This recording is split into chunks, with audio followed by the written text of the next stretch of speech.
On lesson 61 in the workbook of A Course in Miracles.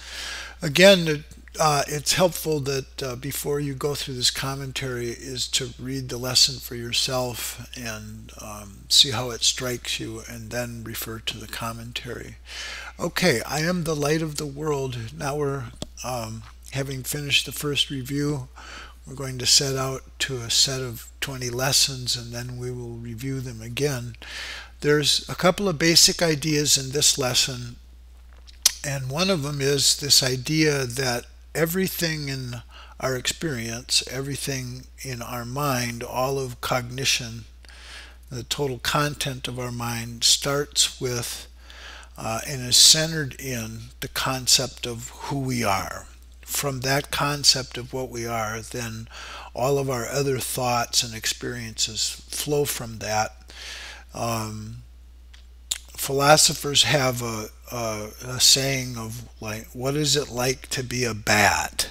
Or what is it like to be a dog? It's the idea that we see a world, a human world, because we see ourselves as human beings. That dogs will see a dog world, cats will see a cat world.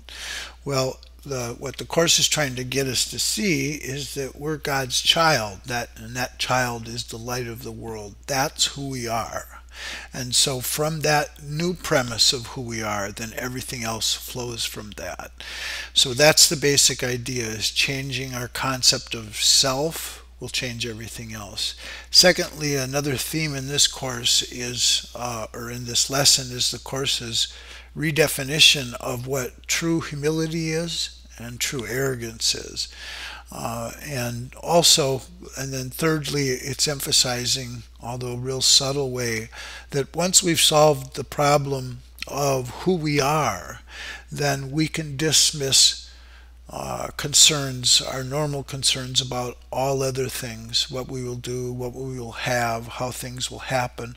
All that will fall in place once we accurately correct our concept of self. And that concept of self the Course is leading to us is a concept that's a self that's abundant, that has everything that it needs, and from that standpoint it flows out. Okay, so I am the light of the world. Who is the light of the world except God's Son? God's Son meaning all of us. This then is merely a statement of the truth about yourself. It's the opposite of a statement of pride, of arrogance, or self-deception. It does not describe the self-concept you have made. It does not refer to any of the characteristics with which you've endowed your idols. It refers to you as you were created by God. It simply states the truth.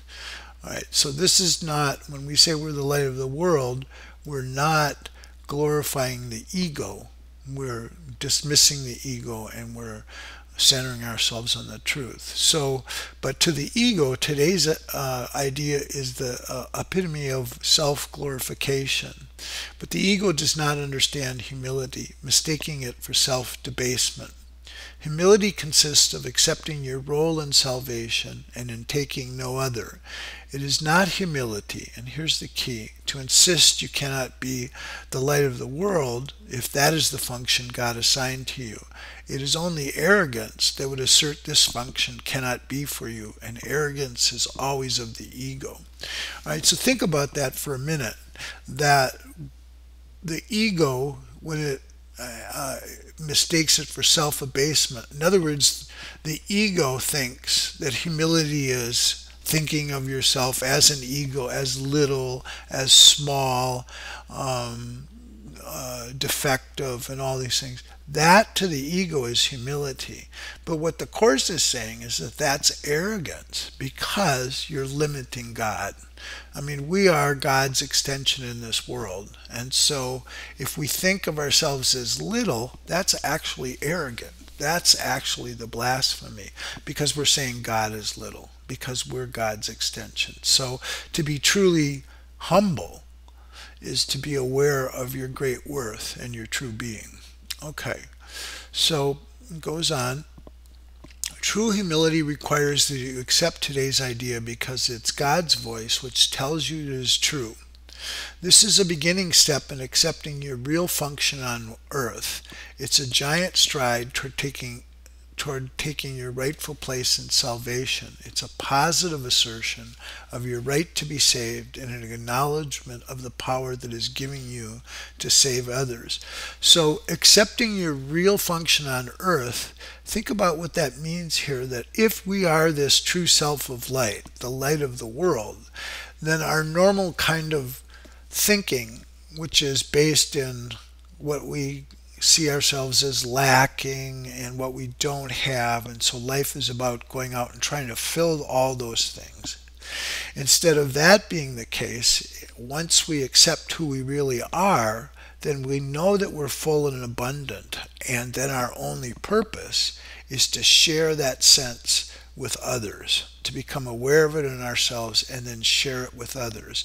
And so the normal concerns are not whatever needs we have here, they're just taken care of. They're taken care of as a function of accepting this larger function of demonstrating to the world that each of us is the light of the world.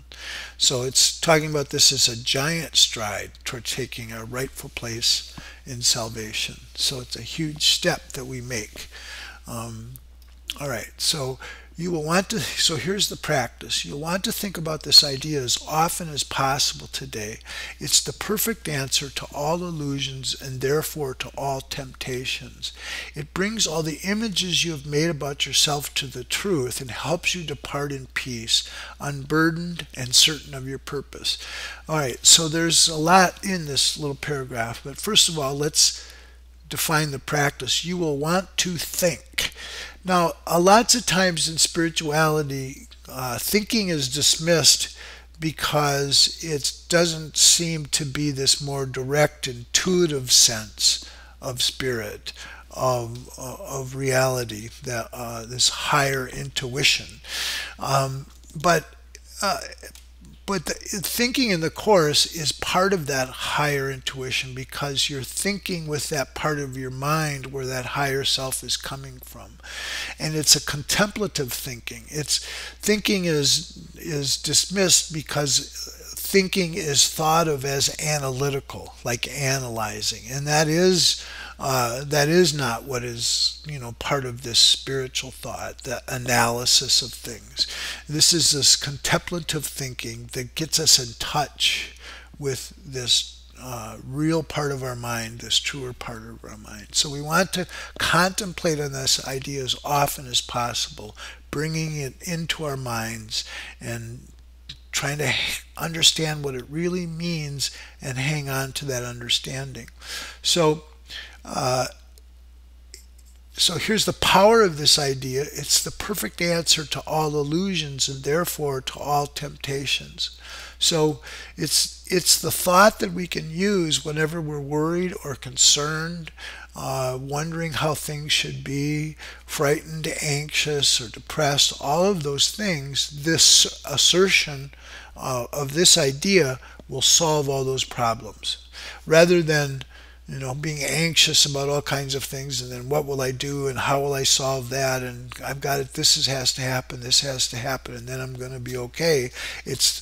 It's understanding this idea and holding on to it that will cancel out that anxiety. So therefore, it's the perfect response. So here's key, too, is that it brings all the images you've made about yourself to the truth and helps you depart in peace, unburdened, certain of your purpose. So what this is meant to do as we think about this idea is that what's going to happen is all these other images of ourselves are going to bubble up. Because these images of ourselves are in conflict with the truth of who we are.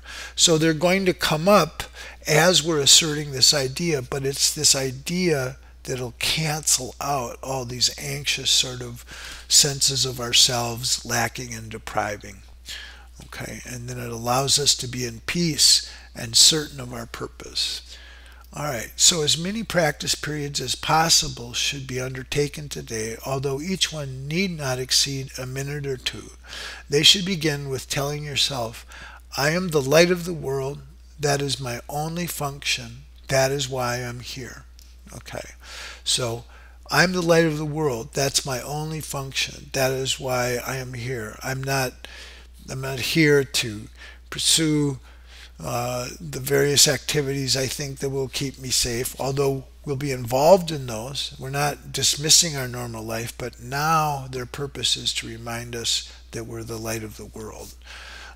So I am that light of the world. That's why I'm here. That's my function. So repeat that, telling ourselves, and then we think about the statements for a short while, preferably with our eyes closed if the situation permits, and then we let a few related thoughts come to us and repeat the idea to ourselves if you find your mind is wandering away from the central thought. So again, this idea of related thoughts is this idea that the assertion that I am the light of the world is an inspired idea that comes from our divine nature, from the Holy Spirit, and it's as though we're striking a note. And by striking that note, it finds resonance with other notes, with other sounds within our sight. And those other sounds in the metaphor is these other truer thoughts about ourselves. So by asserting I am the light of the world, all the other thoughts that go with the truth about ourselves comes up. So if I'm the light of the world, for instance, that must mean that I have everything I need. If I'm the light of the world, then I'm protected, I'm safe in every situation. If I am the light of the world, then there's no confusion about what I need to do. All those things, so those other thoughts will come up. That's what it means by related thoughts.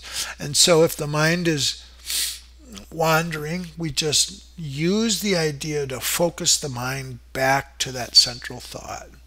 Just bring it back. I am the light of the world. That's my only function. That is why I'm here. So it's a quiet, slow repetition of that. Okay, so further describing the practices, be sure both to begin and end the day with the practice period. This is really crucial in the structure of practice because we're going to want to begin our day as soon as possible before the mind starts working, before the ego starts really rocking, going on and on. We want to stop that as soon as we can and begin to bring in the truth about ourselves. So then we'll awaken with this acknowledgement of the truth about ourselves, and then as we go to sleep, then we're asserting this truth about ourselves, and that truth will work with our minds as we have a restful sleep. Okay, these two practice periods, morning and evening, may be longer than the rest of them throughout the day if you find them helpful and want to extend them. So if this is really working for you, you can build on that. If by holding on to this idea is bringing you lots of peace, then spend more time with it. That'll be time well spent. It'll help reinforce it. If not, then that's okay. Just take the 2 minutes, but make sure that you do them, even if there's a lot of resistance or whatever. Just do it. That's the instructions in the workbook. Just do it. Just put these ideas in our minds and then let them work.